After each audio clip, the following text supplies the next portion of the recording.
Mike labari TV, Mike labari TV, Mike labari Shamsiya ki ba mu sha. Sojojin Nijar 17 sun rasa rayukansu yayin da 34 suka jikkata a jihar Tillaberi yayin wani harin ta'addanci a Gabona. Akalla sojojin Nijar 17 ne suka rasa rayukansu yayin da wasu 34 suka jikkata sakamakon wani mummunan hari da aka kai a sansanin Gandameri da ke garin Gabona jihar Tillaberi a ranar 19 ga watan Nuwamban shekara ta 2025.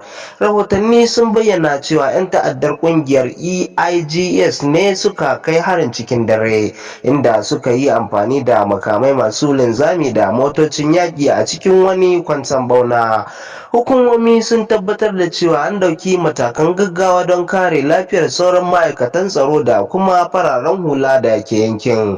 An kuma tura ƙarin rundunonin soji domin gudanar da bincike da ɗaukar matakin martani a kan 'yan ta'addan da suka kai harin.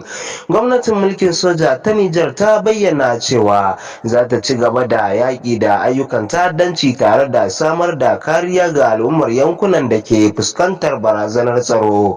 Wannan hari na zuwa ne a wani lokaci da dakarun Nijar ke ci gaba da samun nasarori a wasu sassa na ƙasar, lamarin da ke nuna cewa barazanar tsaro na ci gaba da buƙatar kulawa ta musamman. Zan so in ji ra'ayoyinku akan wannan bidiyon.